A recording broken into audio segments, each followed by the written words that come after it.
Hello, and welcome to the Reason Roundtable. This is the podcast of free minds, free markets, and free takes. I am your host, Peter Suderman. Happy Monday to everyone who's already filed their tax returns, or maybe not, depending on how big that check was. Today, I am joined by my illustrious colleagues, Matt Welch and Nick Gillespie. Gentlemen, say hi. Hi. Hello. All right, so we also have a very special guest star of many screens, so many screens, Mary Katharine Ham. Thank you so much for joining us. Glad to be here. Thank you for having me. Mary Katharine, before we recorded this, I was actually thinking about what I think was the first time we met like 20 years ago now. Probably. It had to have been just about 20 years ago because I was working as an editor at the Competitive Enterprise Institute, CEI. And I knew who you were when you showed up at the office because this was 2005, 2006, and you were already doing online video. This was like YouTube was barely a year old, but like you're like the OG of doing online video. Here we are still 20 years later. We have finally caught up with you. Do you have lessons, tips for success? My lesson is, had I stuck with my YouTube channel, I'd probably be a lot better off now. But I, being me, was like, this is very hard. Video editing is terrible. And kind of abandoned that at some point. And now it's so easy to make video, it almost makes me angry thinking about how much I did back then. Don't be angry about this. Be happy that you were prosperity, there. I know. Technology, innovation, yes. It's good. As a University of Georgia person, can we hold you personally accountable for Herschel Walker? Just going straight there. In which sense is the question? I feel like as a USFL running back, him emerging after his relatively disappointing NFL career into politics is part of the reason we have so many problems today. As a college running back, you may hold me responsible. Okay, so I had much to do with. So that's what we can hold you responsible for in terms of sports. What about in terms of politics? What's your fault? How do you describe yourself politically? We're all libertarians here. So what do you think you are? I think I'm a libertarian-leaning conservative. I'm a big fan of Reason. Thank you. And I enjoy all of y'all's work. And I think if I had my druthers, if I could wave a magic wand, I'd be like, let's eliminate like 75% of the federal government. That's now I can't run for office, by the way, it's on record. But I think that's what I would like. And I think that is what would help people. And also, I realize I can't get that. And so I do, to some extent, I think more than libertarians exist within the lame two-party system and attempt to convince the various parties to do things that are more likely to be the things that I want them to do or closer approximations thereof. And it's not all that successful, I got to tell you. It's not all that edifying. And then there's the other part, which is that I realize that a bunch of voters in this country are not ideological like myself or like you guys. And that sometimes I wish possibly they were. Also some politicians these days, not so ideological. So I wish they were sometimes more consistently ideological, but I have to go to war with the electorate I have versus the one I wish for, and that means attempting to convince people on various topics. Sometimes it works. I think school choice is a great example of a place where convincing people has worked. That the government is failing you in this area and giving you more choices and more power, and taking it away from them is the thing that will help your children. But other times it doesn't work at all, like on the debt or general spending. So that's where I am.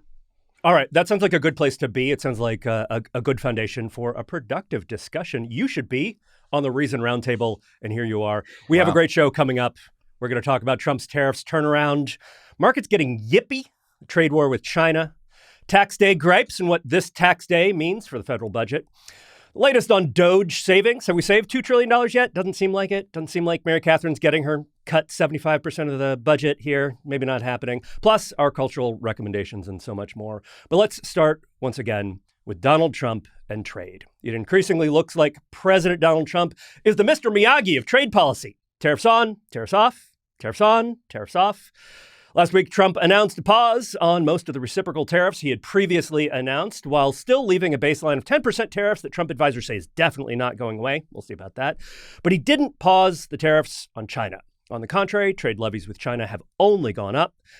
This is a couple of days ago, so literally it could be out of date by the time you hear this, or even by the time I'm reading it this morning. But tariffs on Chinese products went from 54% at the beginning of April to 145% last week. Chinese government responded last Friday by raising its own tariffs on American goods to 125%. This now looks like a full-blown trade war. Nick, I'm going to start with you. Is this the hard decoupling from China that the hawks have long dreamed of? No. And also, by the way, a hard decoupling from China, I think, would be stupid. But for me, what stuck out beyond the kind of wax on, wax off stuff with the tariffs in general is that Trump, after saying there were no exceptions for China, also did create exemptions for products or things used by Apple, Nvidia, Tesla, even Temu and Shine, which had been a target before because they ship directly to Americans.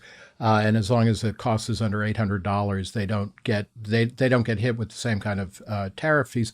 Even do you know they how were much exempted. Temu $800 would buy you? Oh, I know. It's like you would buy the entire new greenhouse that you can live in, and then I don't have the square footage for what you could buy. It's truly amazing. It's truly amazing. I also wonder a row when house people shipped to you on Temu. You see Temu baby strollers and stuff, and it's like, who is doing that? Unless you are buying that for the person you hate the most. Who would ever put a kid in anything made by Temu? But about 22% of goods, by volume that are coming from China have been exempted, according to Reuters and a couple of other places. So, this is a fake trade war. And it's clear that Donald Trump doesn't know what he's doing. He thought that all he had to do was snap his fingers and tariffs would somehow magically bring everybody to America, to their knees in front of America. The markets would love it, etc. And the only person he has convinced that he has some kind of multidimensional chess playing abilities is Bill Ackman, who is a sad sack of shit. That seems maybe a little over the top, maybe even a lot over the top. Why? Mary Katharine, I'm being compared to people like Cliff Asness and another big, billionaire investor. I'm being quite nice to Bill Ackman. Asness notoriously said that he, that the whole point of having fuck you money is that you don't have to put on a gimp suit for somebody else. Loved that scene in Pulp Fiction, but doesn't need to be at the White House. Mary Katharine, where are you at on Trump's tariffs? We've got all these arguments for them, right? Trump officials say they're going to create jobs. They're going to make America an industrial power again. They're going to protect national security, all these great things, just everything wonderful in the world. Are you seeing any upside? I don't like them. Guys. Yeah. As I called myself on TV the other day, I'm like a medium panican, I would say, to borrow the president's terminology, because there is damage just in uncertainty. This is what businesses rely on. If they don't know the rules of the game, they don't know what they can invest in. They don't know what they should invest in. I don't like the idea of one dude micromanaging the global economy. That is against every economic wisdom we have, that should work well and be prosperous for people. I don't think he has the emergency powers to do this. And I am post-COVID very wary of people using emergency powers for things they don't have the power to do. I understand, once again, that voters are less ideological than I am on this subject. And they feel that him putting tariffs on China in particular, I think with the other stuff, I don't understand why Mexico, why Canada, there's so much less appetite for that. With China in particular, there are people who think this is like how he's fighting for us. He is going to change the economic landscape of the United States of America. I don't think that's true. I don't think that can happen, certainly not quickly. And then what he does is he sort of changes his rationalization for it, as do the people who are arguing for the tariffs, by saying, and by the way, I don't think he minds because he both loves tariffs and loves negotiating with people. So if he gets the tariffs to stay, he's like, tariffs are great. If the tariffs have to be removed because people get yippy, and I think that was his admission that he's switching plans because people got upset, then he gets to make 170 plus bilateral trade deals, which is another thing he would love to do. I would note that there are no trade deals done at the moment. And with a country like Vietnam, which is like, we'll give you this and this, you could have had that deal if you had just said yes to TPP in 2017. We had trade deals. This is the thing. Although everybody who's like Trump's going to bring people to the table to negotiate trade deals, we had them. Trump blew them up. Yeah. So that and I think that's partly just because the man who is president wants to be the one who negotiates all of them. So he needs to get to work if that's the plan. But I don't think it's ultimately going to serve the American people in the ways that he's advertising. And I worry very much about what people are losing in the exchange, even though I do think there are sort of ethical and practical concerns with Chinese products, baby carriers in particular, maybe, and the way that the economy runs in China and how much we depend on various things, as we saw sort of some with the supply lines during COVID. I just don't think this is the solution. Matt, let's follow up on that. China does seem to be the real focus here, both for the actual tariffs and also a lot of the Trump supporters, the MAGA types who've been sort of pushing for this for a long time. And they make a couple of arguments. One is that, when we opened up trade with China, that did not bring about the kind of political liberalization that was predicted in the 1990s.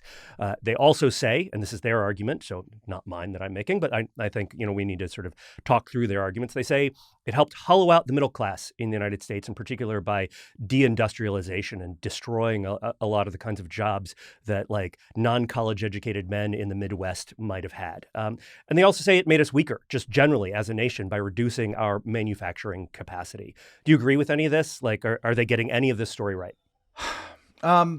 So like, I'm not a trade economist for a living necessarily. Wait, what?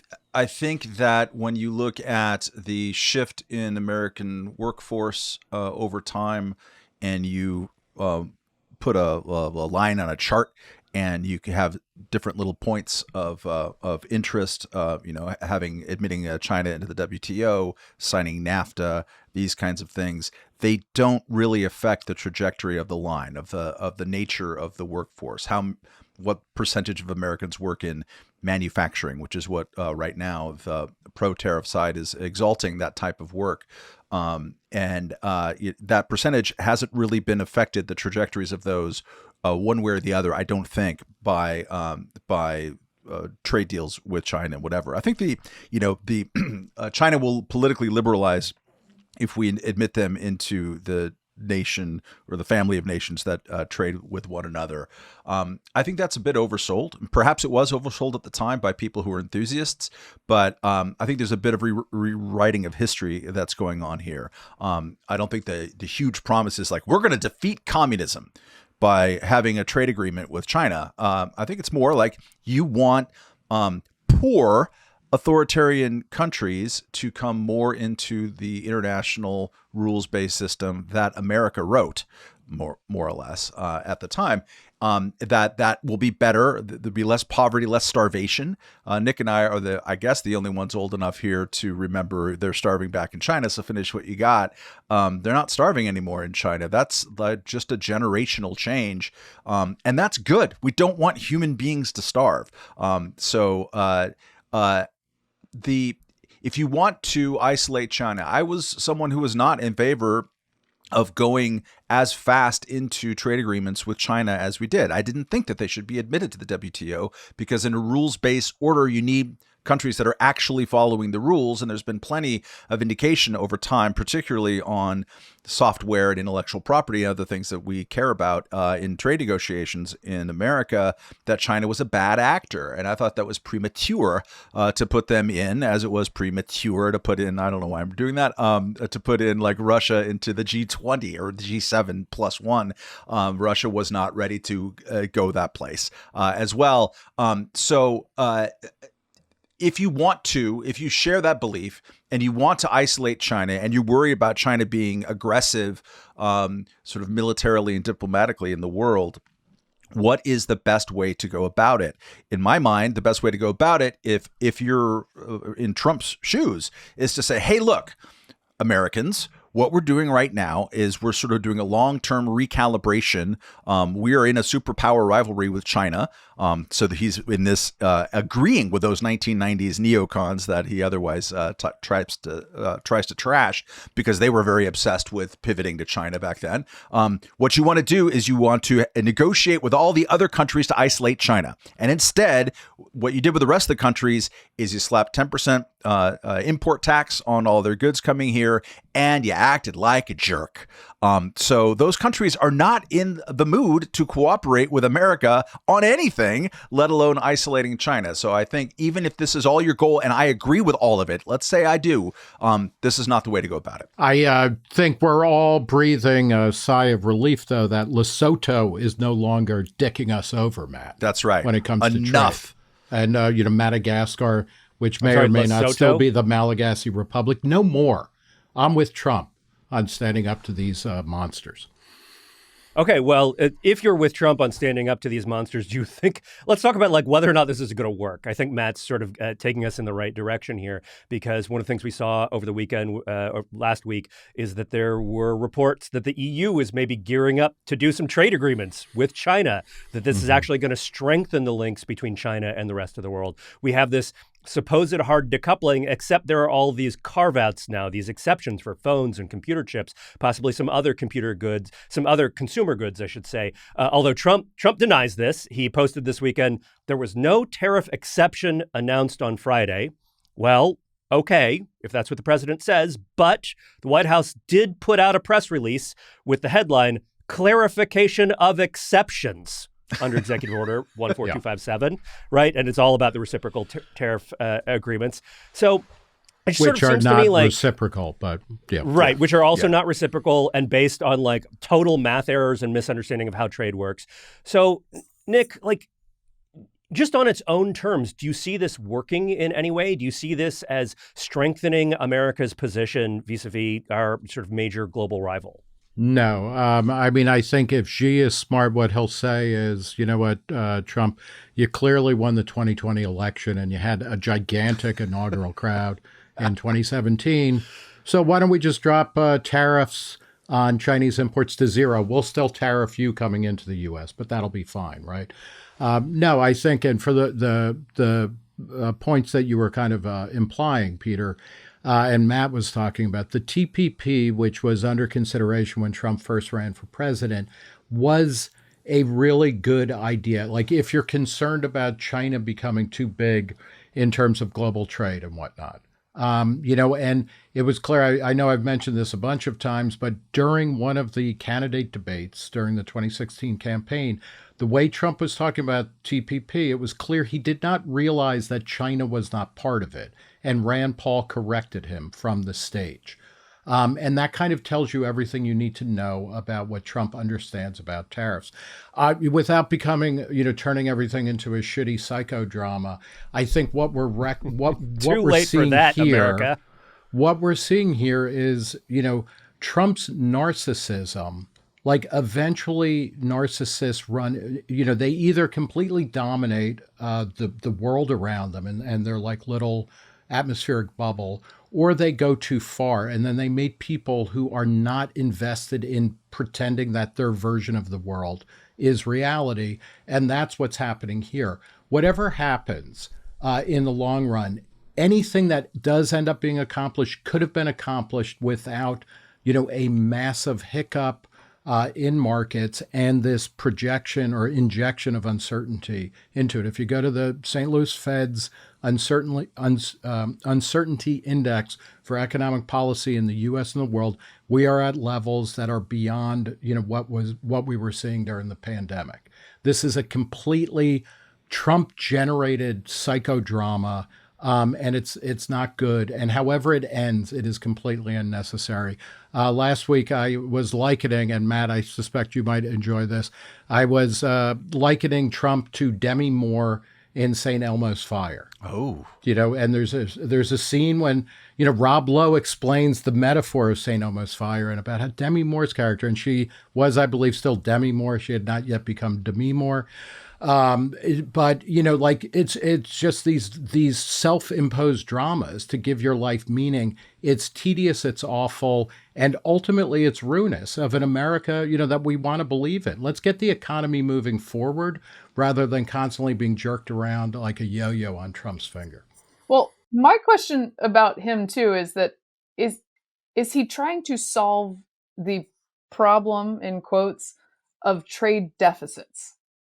Is that because that feels like where he's going sometimes? That he's explicitly said that. Like trade deficits are inherently a problem and we must solve them with every country, but that makes no sense because you shouldn't be in trade parity with a country much smaller that makes different products than you do. And the beauty of a global market is that you can trade in different places and it all sort of evens out. Like I take his point about unfair practices in some areas, as you pointed out, Matt, the admission of China to the World Trade Organization, all those kinds of things are valid points and something I think Americans care about. I'm sort of a relative on this where I prefer the posture of the moment where at least there's an attempt to hammer China versus people who might be more willing to move into our sphere, but I don't know if it's going to work. But as I tell people, like, I have a trade deficit with Bojangles because they have great biscuits and they don't need my podcasting skills yet. But that's not inherently bad. I'm getting a product I want and I'm able to sell my wares elsewhere.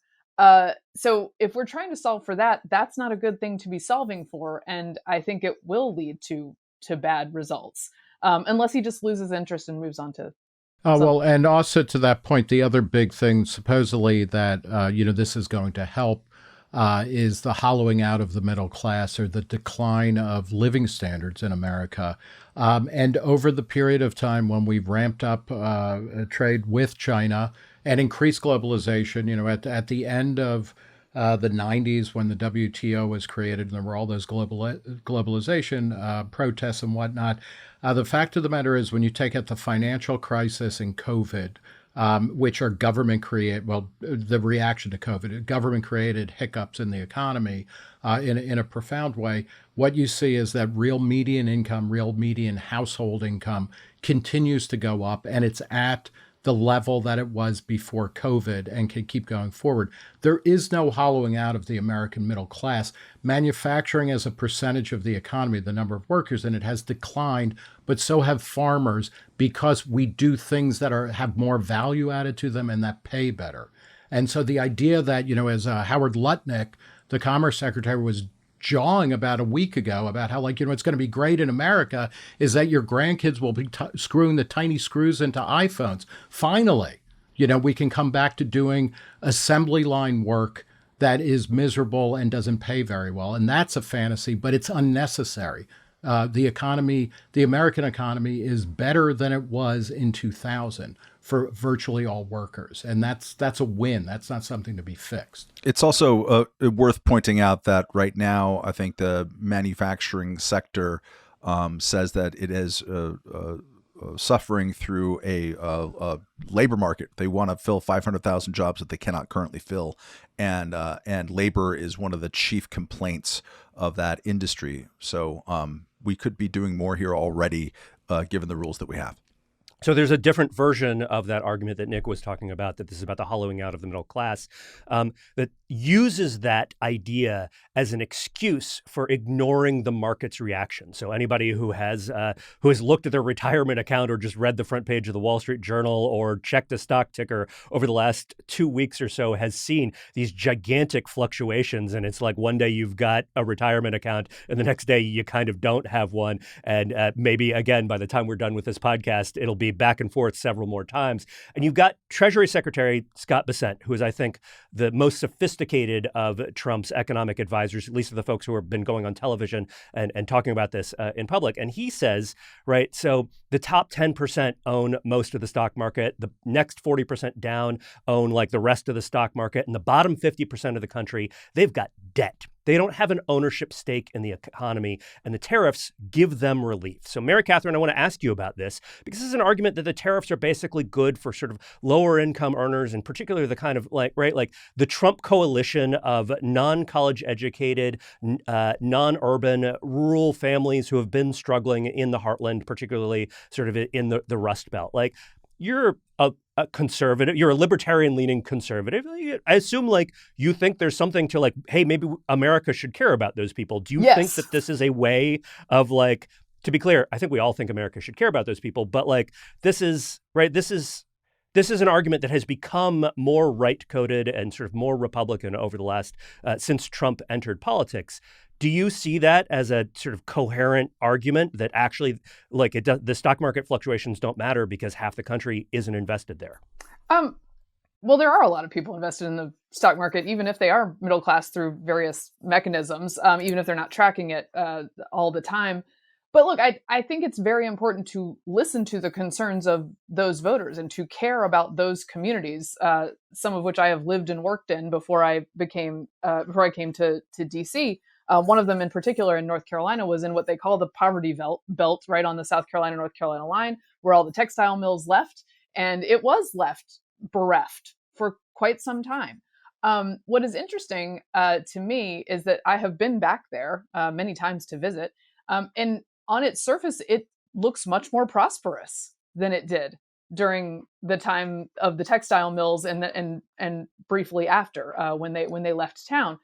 In globalization, right? There are more chain restaurants. There are more things to do. There are more public parks. There is also more of an opioid problem, significantly, than there was back then. So I think we have an issue of prosperity, but not necessarily fulfillment in these communities. And there is a nostalgia for something that was before that maybe was not as perfect as people are remembering it now through rose-colored glasses. But that it is a yearning that needs to be addressed by politicians and needs to be addressed by policy. I don't think this is the way to do it. But what people are hearing from Trump is that he's fighting for me. He cares about communities like mine. He cares about the fact that we feel bad about where we've gone. And you can see that in polling. There was a CNN segment with Harry Enton the other day where he was just mystified that the GOP's numbers on you care about problems of people like me is higher than it's been in decades.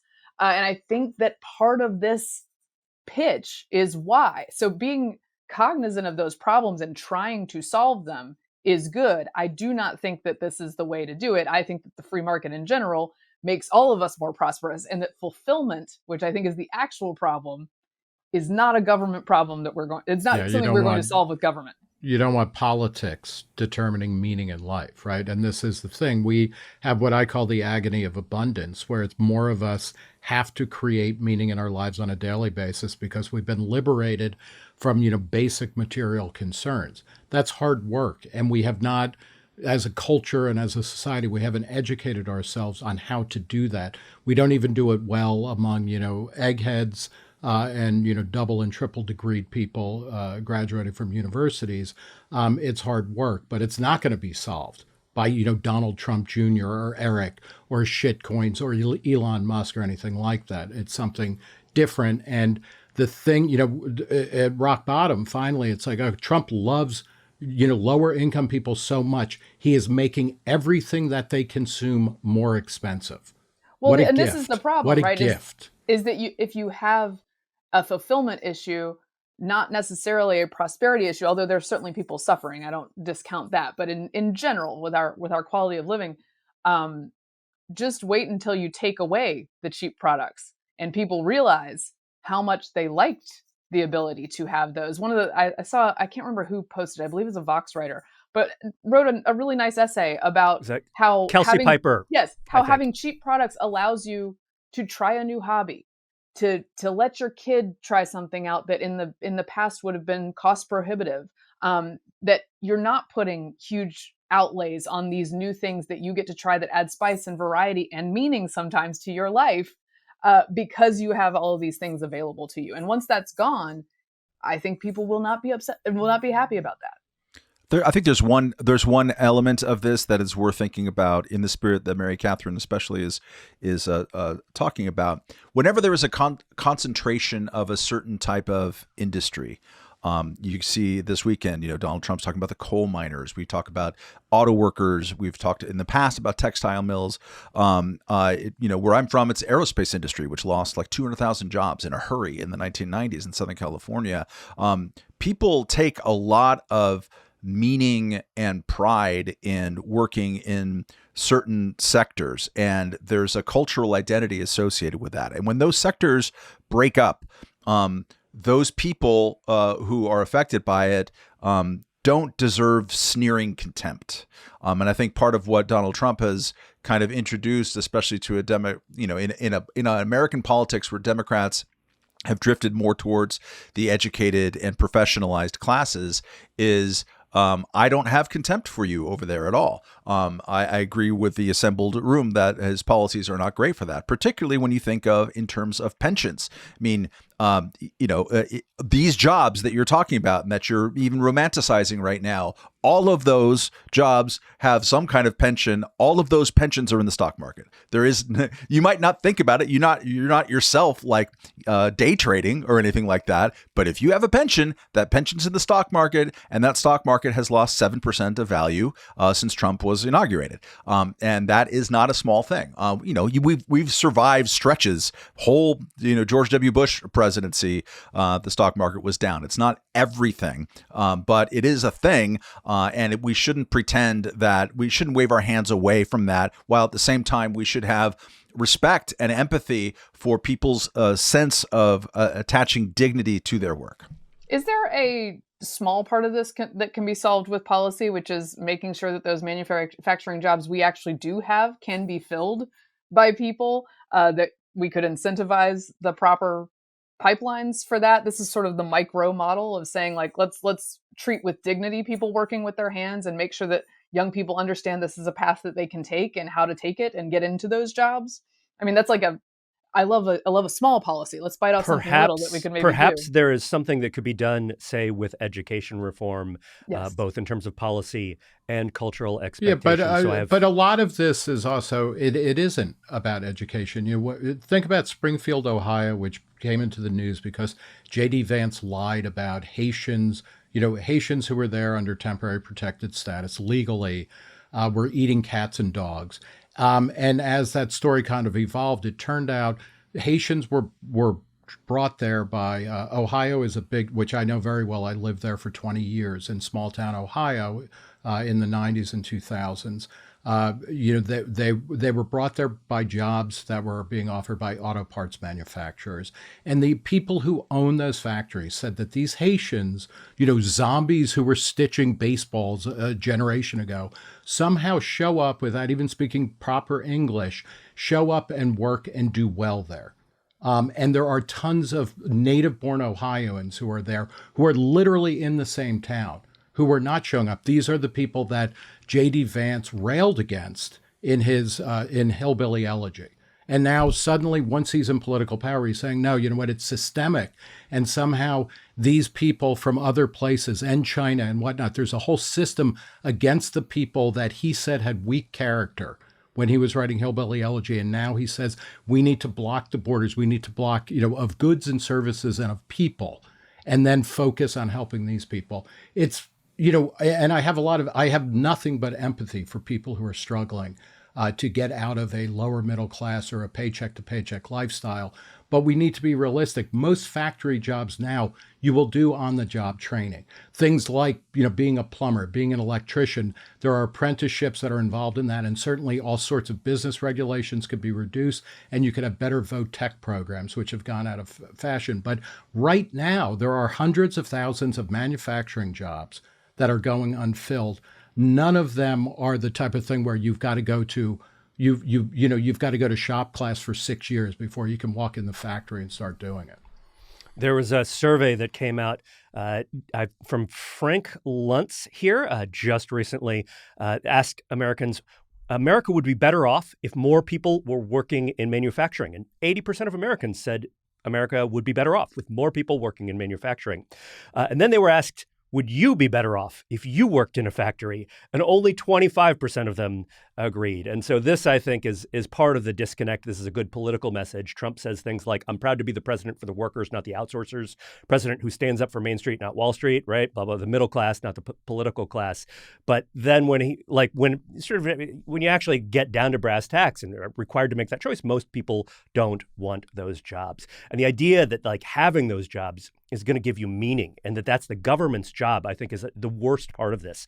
Like in some ways, the economics of it are all wrong, right? The sort of the tariff defenders, like they just get all of this stuff wrong. But this idea that it's going to bring people meaning, it's not just I think empty and wrong-headed. It's antithetical to what America stands for. The greatest sort of like mission statement for America is that we're for life, liberty, and the pursuit of happiness. It's the pursuit of happiness, not guaranteed happiness, not guaranteed meaning. It's that the job of the government is there to carve out space for you to find that on your own. The other job of the government, and this is our transition here, is to collect money from you, whether or not you want to give it to them. It's time to pay your taxes. Tuesday is tax day. We're recording this on Monday, April 14th. Many of you will be listening to this on Tuesday, April 15th, which means you have to send a big check to the IRS if you haven't paid them already. Are you getting any value for that money? There's that old quote about how tax is the price we pay for civilization. But are all of your tax dollars really leading to a more civilized world? I want to ask all of our panelists here to bring one thing that you dislike that is funded by American tax dollars. Matt Welch, let's start with you. So Nick, Gillespie, and I have made the potentially awful decision, but also great decision to live in New York City, which is one of the few cities in the union that also has an income tax. And it's not insubstantial. So a couple of days ago, we got flyers with a little helpful compost cop on it, saying, if you're is your building not composting? Because we have a tip line here. We will do mandatory like fines and all of this stuff. So it's like COVID, but for composting? For composting in New York City. Do you guys know how New York works? You don't live in big places, and there's a lot of rats. Yeah. Like, what are we doing here? So this drives me to distraction. Put your edible garbage. The best rats. It makes me want to not do terrorism, but just have like little fantasies about Quentin Tarantino making a movie about compost cops. Revenge is always bad unless you're the Punisher. Mary Katharine, what do you hate that the IRS takes your money to fund? Ones? Yeah. Can I do two quick ones? One, because there's so many to choose from. One, that public labor unions get paid to do their electioneering and bargaining on the job occasionally, and not even just occasionally. There's actually an Examiner editorial about it this week where they've racked up like millions of dollars, of course, in costs to taxpayers, because written into their collective bargaining, which now Trump has said maybe you guys shouldn't have the power to do that, is the ability to do union-related work while they're on their job. And that just doesn't make any sense because public labor unions literally argue against us. We are the taxpayers. We are paying them. They shouldn't have the power to do that with us. So that's one thing. And then the other one was, I know you guys have seen the coverage because it's always very dramatic about any cut to National Park Service. I love national parks. They're one of my favorite parts of the federal government. So let me just put that out there. However, the drama when this happens is not real, because the money that goes to national parks has gone, oh yes, I checked, according to the Congressional Research Service, up over the last decade in nominal and inflation-adjusted dollars. And then I looked up another part, which is that the Great American Outdoors Act, passed in 2020, was to spend $2 billion a year on national parks on only deferred maintenance. Now, deferred maintenance is something that's in a backlog that the government should have fixed before, but they're so bad at fixing things, they didn't fix it. So they're like, let's come up with a new budget just for deferred maintenance. $2 billion a year since 2020. Would you like to imagine whether there's more deferred maintenance now or less than there was at the beginning of this program? Mm-hmm. You want to tell us? I don't know the answer here. They've started and almost completed 8% of the projects that were on the list. And actually, due to their calculations, the list has grown. So this is the perfect example of how even in a place that I like to spend money theoretically, they do it so badly and so disrespectfully that I just want them cut off and not hanging their upside down flags on Half Dome or whatever that was when they did that stunt earlier this year. I think I must have missed that one. Nick, what do you have for us? I'm going with a big price tag. It's Medicare Part D, the prescription drug benefits that both George W. Bush and Al Gore campaigned on, saying we need prescription drug benefits for seniors because they're choosing between eating food and cat food and their pills. Al Gore famously and hilariously talked about how his mother had to make these kinds of decisions. And it's like, Al Gore, you're a fucking millionaire based on Earth in the Balance or whatever, An Inconvenient Truth, all this kind of stuff. And you won't you won't buy your mom McDonald's and throw it out the window when you drive by her double wide or something like that. Medicare Part D will cost $137 billion in 2025. It's 15% of all Medicare costs.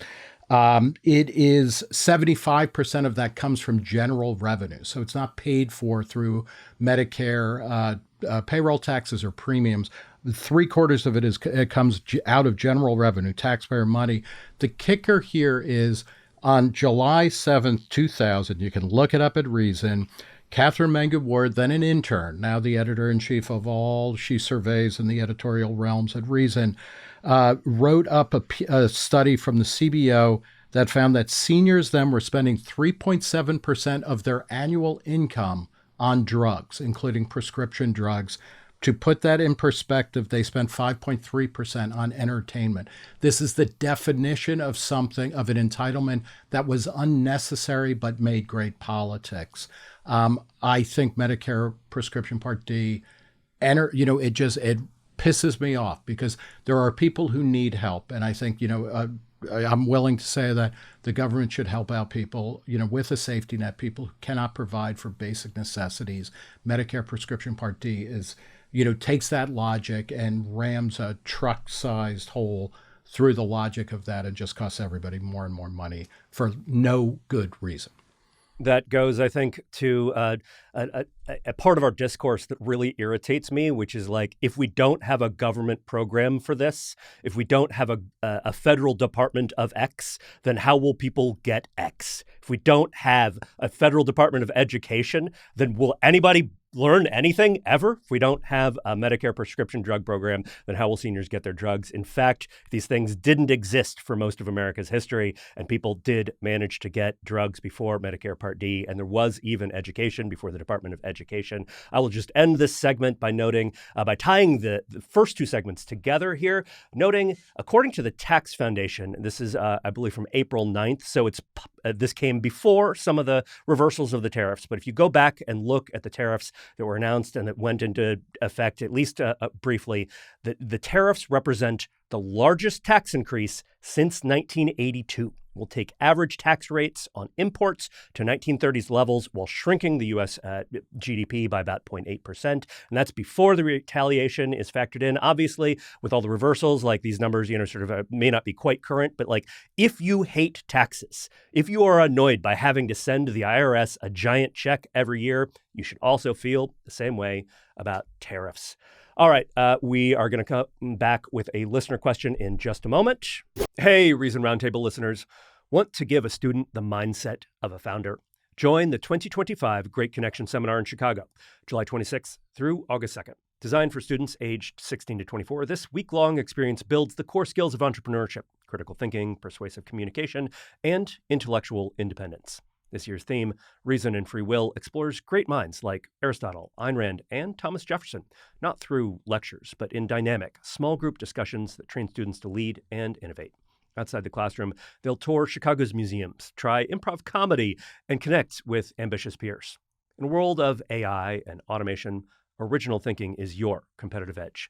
Tuition is just $800, including room and board. Scholarships are available. Apply today at www.reliancecollege.org/reason. That's www.reliancecollege.org/reason.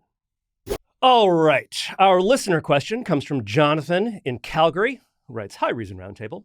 I've been reading through Thomas Jefferson's list of grievances, and I have to wonder, does this hit a little close to home when thinking about Trump's presidency or the possible shape of a second term?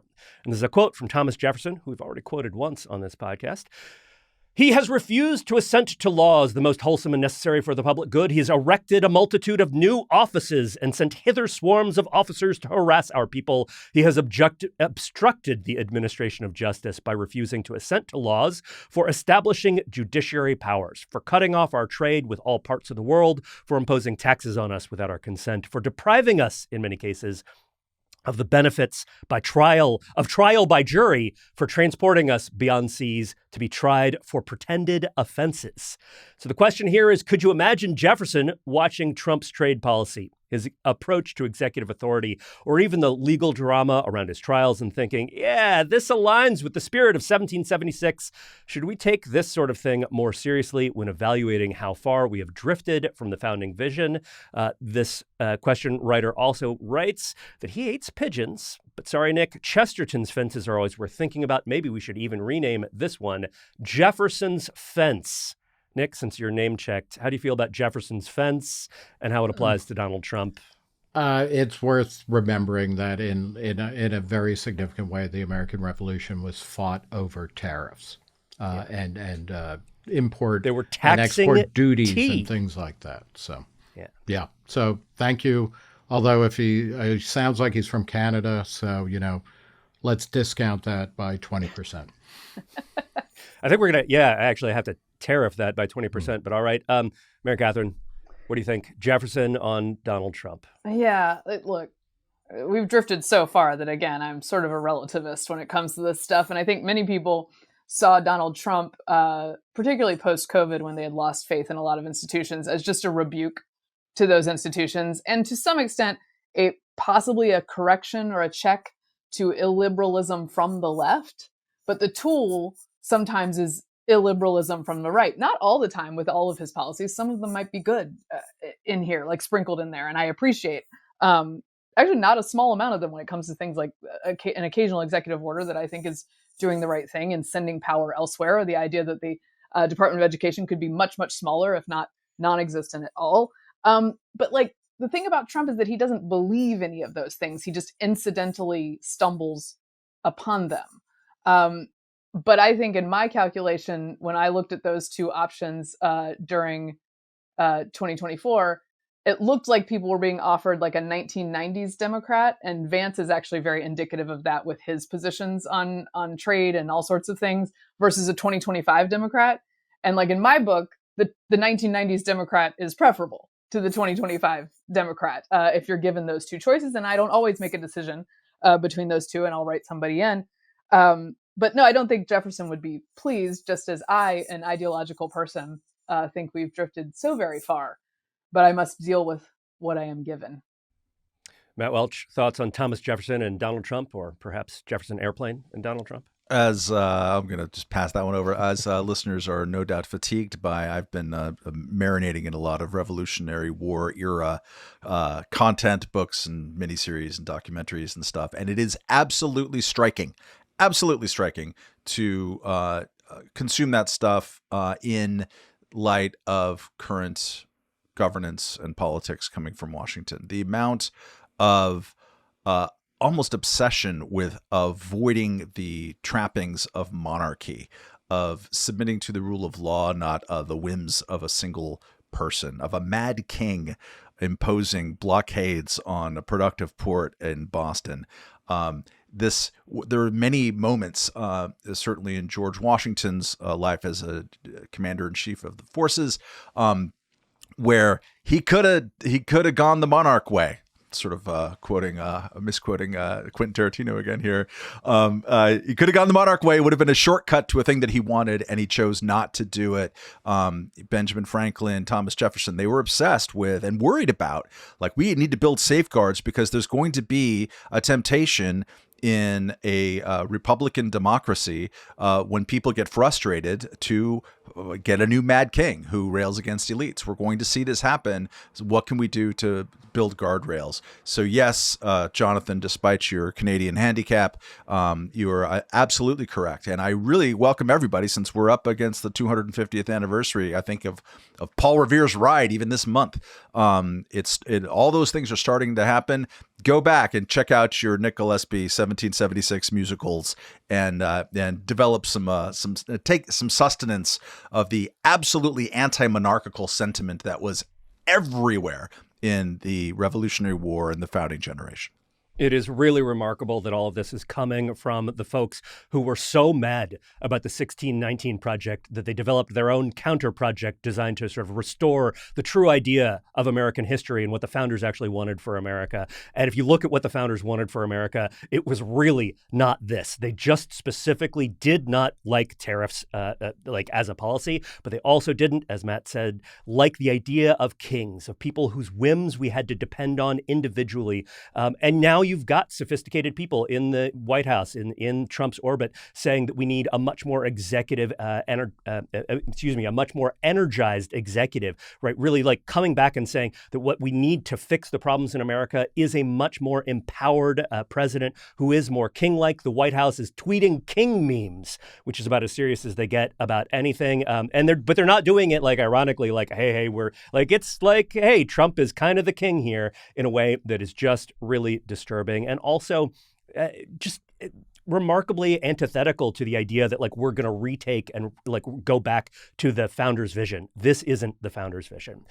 Okay, so as a reminder, we love to answer your questions. To submit yours, send your short, succinct, pithy, and otherwise not very long questions to podcast@reason.com. That's podcasts@reason.com. For our final block here of news, we're going to check in on Doge. When Doge was announced last year, we started with the idea that it was going to bring us $2 trillion in promised savings. That's a lot, trillions of dollars. And then they were like, okay, maybe we're not going to quite get to 2 trillion. It's going to be 1 trillion. All right. Still, that's a lot of money, $1 trillion. And now, according to Elon Musk himself, it's going to be 150 billion. So that's 15% of the reduced goal that had already been reduced by 15%. And that's only going to happen by October 2026. That's next fiscal year. And maybe we won't even get that, because according to the New York Times this weekend, when Mr. Musk's group tallies up its savings so far, it inflates its progress by including billion-dollar errors, by counting spending that will not happen in the next fiscal year, and by making guesses about spending that might not happen at all. So Matt, I want to just ask you, Musk and Vivek Ramaswamy wrote an op-ed in the Wall Street Journal last year, and one of the lines in it was, skeptics question how much federal spending Doge can tame through executive action alone. Were the skeptics maybe right? Sadly, because I didn't want them to be right. Let's keep in mind what $150 billion is. That is 8% of this year's deficit, federal deficit, which is $1.8 trillion.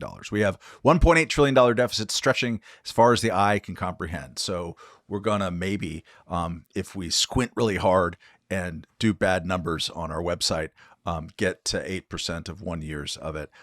It's a shame. It's a missed opportunity. I think the way of thinking about Doge is that it actually should be called DOGD, the Department of Government Disruption, because I think that's more of an accurate terms of what they've done. They stop certain types of payments. We're just going to like, you're fired tomorrow. Give us a memo of what it is that you think you do here. A lot of different and stop long-term research projects. Some of these disruptions are things that I and maybe other libertarians enjoy.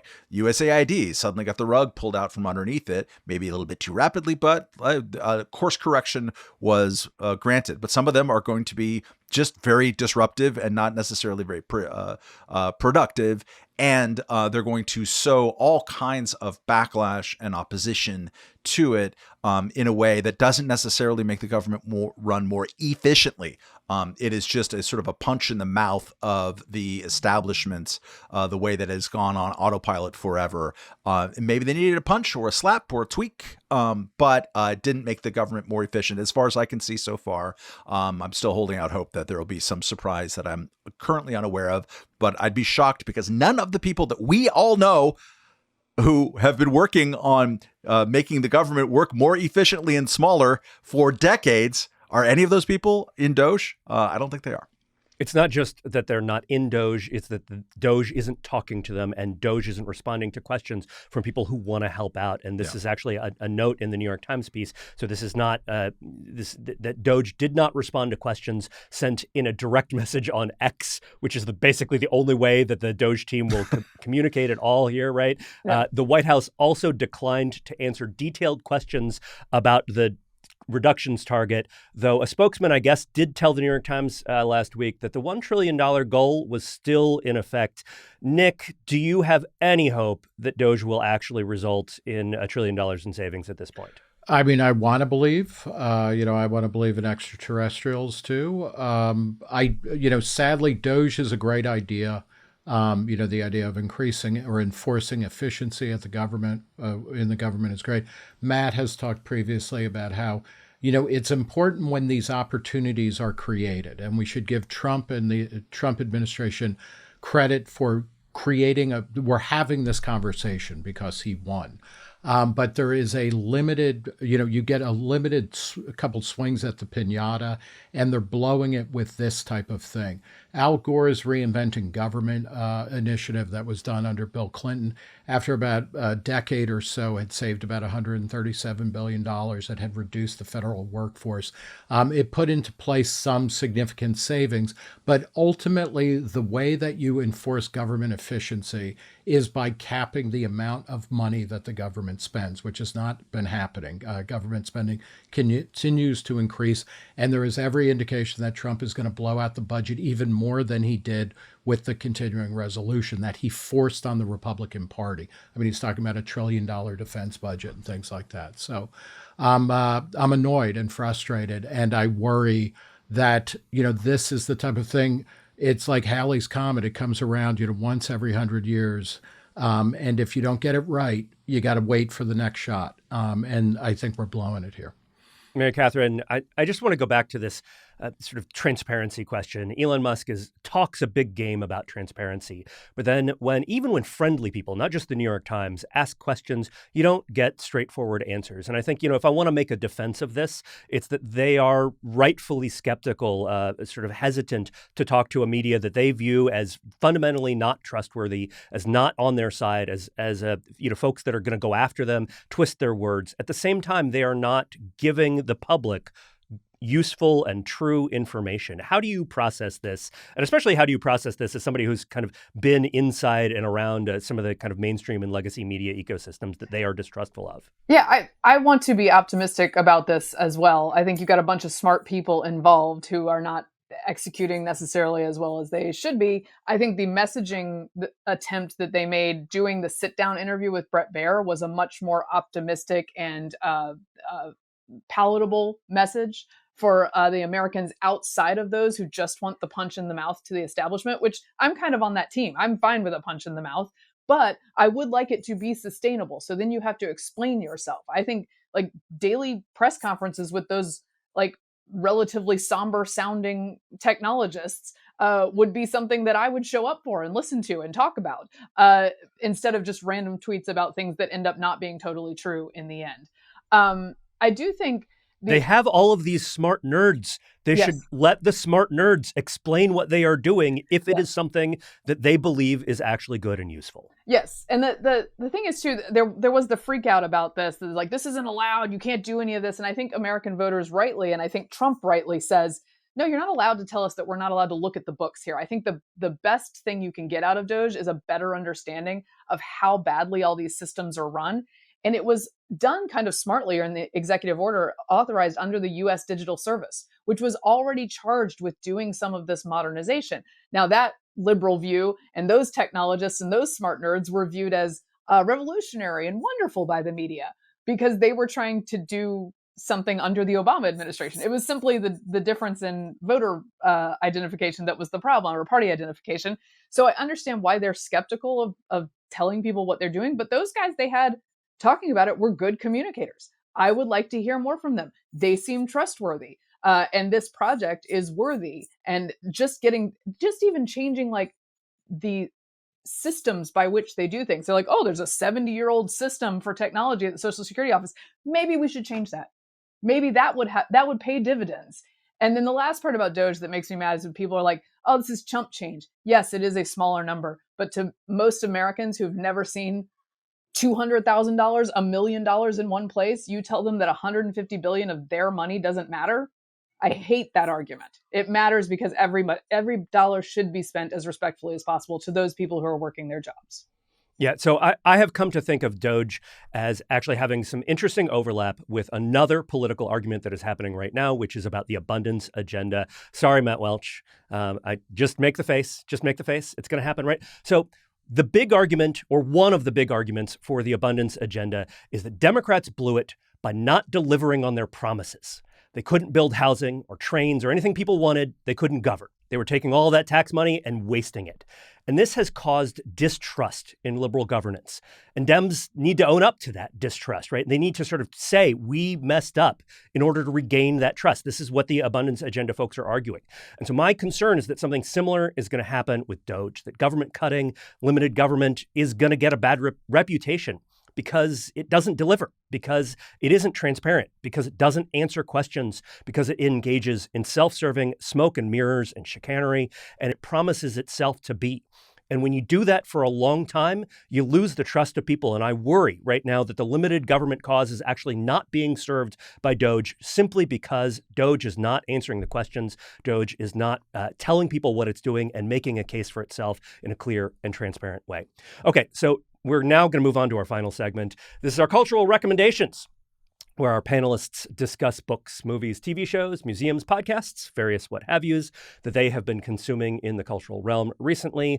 Nick Gillespie, what do you have for us this week? So I'm recommending the works of Mario Vargas Llosa, the winner of the 2010 Nobel Prize in Literature, Peruvian-born, who died over the weekend. He was cited by the Nobel Prize Committee for his cartography of structures of power and his trenchant images of the individual's resistance, revolt, and then, because he's a Latin American writer, and defeat. He has a shelf full of books that are fascinating, and his early novel, The Time of the Hero, which came out in 1963, was part of what was called the Latin American boom that included people like Gabriel Garcia Marquez, who was a very close friend of his, and who they split very acrimoniously over politics, and particularly the treatment of political prisoners under Castro. Vargas Llosa, eventually, he became a classical liberal, a libertarian. It shows in his work, his novels, as well as his memoir, among others, called A Fish in the Water. He wrote a couple of pieces that got published at Reason, and they are fantastic because they are a serious attempt to defend the individual against arbitrary rule and giant systems of power and oppression. He wrote a piece for us that was published in 2001 called, right around all of the discussion of globalization, called Global Village or Global Pillage. And it was a defense of globalization, of free markets, of what was then being called neoliberalism. And he talked about how he's never met a neoliberal. You're either a liberal or you're not, but there's nothing new about it.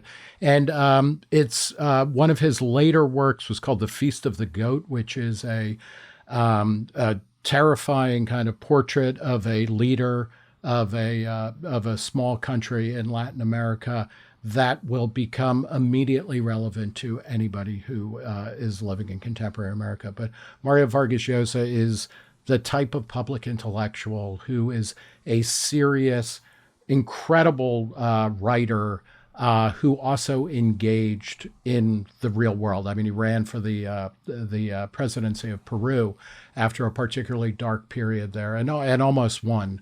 But so I recommend the works of Mario Vargas Llosa, starting with that 2001 essay that he wrote for Reason. Mary Katharine? I'm going to give you two choices for Easter/Passover week. One very silly and cynical, and one earnest. I know which one I'm choosing. The Righteous Gemstones, especially first season. If you so what's the funny one? Oh, Yeah. very nice. Danny McBride is my bard, the North Carolina man. How has he not been canceled? God, I love him so much. Yeah, he was incredible. That stupid, obscene show makes me laugh out loud multiple times per episode, particularly the first season. It's raunchy, it's gross, but it deals with the problems with organized religion and temptation and all these things in a context of religion. And then my earnest choice is The Prince of Egypt, which is the DreamWorks animated film, which is absolutely beautiful. The cast is great. It features Val Kilmer as Moses, R.I.P., one of my favorite actors of all time, maybe my favorite actor of all time. The music is fantastic. I mean, the pop version of the song, the main song in that was done by Mariah Carey and Whitney Houston in a duet, and the rest of the songs stand up to that. It's just fantastic. It's a beautiful piece of art, and I recommend it for this week. That, by the way, I remember seeing that in the theater with my kids when it came out, and it was widely discussed in the left-wing press as a kind of Zionist fuck you, because it was the first animated DreamWorks SKG, right? Which was Spielberg, Katzenberg, and David Geffen, two people who were anti-Zionist. The crossing of the Red Sea sequence is fantastic. So it still beautiful. holds up. You can get the whales in the water, and it's so much better than Ridley Scott. And I'd say this is somebody who loves Ridley Scott. So much better than Ridley Scott gave us in the awful Exodus, Gods and Kings. Matt Welch, So cultural speaking consumption. of great songs and Nobel Prize winners, I went to the Bob Dylan Center in Tulsa, Oklahoma. This is the place where is the repository of his papers, which he donated in 2016. The museum opened in 2022. It's in this little cute, downtown area of Tulsa. It's right next to the Woody Guthrie Center. Woody Guthrie famously was Dylan's original inspiration muse. Lovely, perfectly sized museum. You're going to have a nice hour or 90 minutes there, 2 floors, big kind of video room. It's sort of doing 360-degree documentary footage of him, and watch and sit through that for as long as you want, and stupid tour jackets from 1985. And also a very nice little kind of selection on most of his classic records and little tidbits of information, contents of his wallet from 1966 with Johnny Cash's phone number. Just a cool little museum in a cool little town, bigger than little town in Tulsa, and hang around that area. Some fantastic sort of restaurants and bars and other things. And just very pleasant and lovely. Nick would love it if he hasn't been there already. I highly recommend it. Super great. And I was fortunate enough to go there in the morning, and that evening I saw Bob Dylan play live in Tulsa. So that was an extra added bonus. There's a lot of Could you Bobcats. understand any of the songs that he was singing as he was singing them? I could, because I've recently been doing deep dives on his thing. Sometimes it would take a while. Did it require AI for you to understand? Could be. Could be. I wasn't ready for the sort of bossa nova treatment of When I Paint My Masterpiece, but whatever. Love wins. That sounds good. Yeah, it was really good. Matt, if you get a chance, check out 1987 Hearts of Fire with Bob Dylan, Fiona, the English songstress, and Rupert Everett. It is the bottom of the barrel, and his barrel is, many, many sub levels deep. His Hearts cinematic barrel is so good. Very, so very good. Hard to find. Deeply off. Yes. Bob Dylan hate and Danny McBride hate in one. Oh, I love Bob Dylan. segment. To love him, to know him is to love him and hate him. All right. Speaking of the 1980s, I've been watching a superhero show, Daredevil Born Again. You're all very surprised about this. You The should be Christian surprised because Daredevil. I actually have not watched a superhero television show in a couple of years at this point. I'm kind of mostly tuned out to the Disney's Marvel universe, at least on the TV side. I've watched all the movies, but went back and watched this. The reviews were pretty good. It's a follow-up to the Netflix series that ran in the 2010s for a couple of years, and they've sort of revived it and brought back the characters and are reintegrating it into the MCU in a more formal and explicit way. And it's kind of fascinating because it brings Trump-era politics to a superhero show and positions Wilson Fisk, who is played by Vincent D'Onofrio, he is the supervillain known as the Kingpin, positions him as a sort of Trump-like figure who has who has won the election for mayor of New York City and is determined to bring back the rule of law and stand up for the working man. And so there's this great little bit in one of the early episodes where he's like traveling in his SUV and he has to stop and he gets out and it turns out there's a giant pothole in the road. And the construction guys are like, you know what? We can't fix this because all the red tape and it's just a mess. And he's just like, you're going to fix this right now.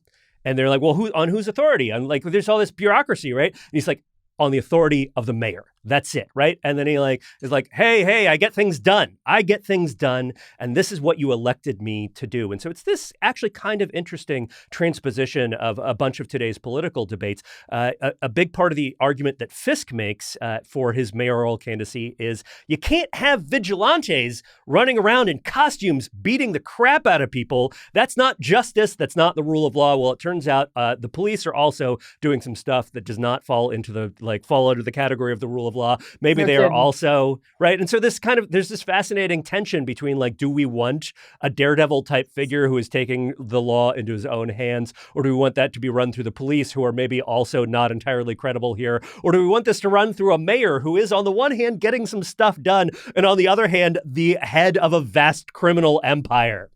That I don't mayor know, guys. was actually the first abundance Democrat. That's right. This I is the think it would abundance be better agenda. if This is defund the police. This is you got to clean up the subways and right. Because the first big trial is about something that some subway crime that was this a vigilante doing this against bad cops, or is this good cops who were harmed by a vigilante who's actually an evil guy? Kind of interesting questions brought into the superhero realm. I wish that instead of being Wilson Fisk, that the Kingpin was Carlton Fisk. I think that would add another layer for the sports fans out between there. the cheek and gum. Pudge. We're just going to have to take this back to the mid-aughts blogging and Fisk this entire segment. Yeah. Remember that, folks? Remember this was a thing that people did in their lives for a lot of years. Yeah, what was the name of the guy? Robert Fisk, Robert right? Fisk, He was the pro-terror columnist for some British publication or something. It was the So international you would correspondent. Fisk it and Just do the a close reading. That's right. All right, so that's our show. Before we go, Nick, do you have any announcements for us? Events you want to tease? I've got two upcoming debates. Go to reason.com/events, or two events. On April 26th, if you are in New Hampshire, there's going to be a Soho Forum debate with Eric Brakey, who's the head of the Free State Project, a former very effective state senator from Maine who is now heading up the Free State Project, versus Reason's own Andrew Heaton. I have no idea what they're going to be talking about, but it should be interesting. And if you're in New Hampshire, let's face it, there's probably not anything else going on. So April 26th.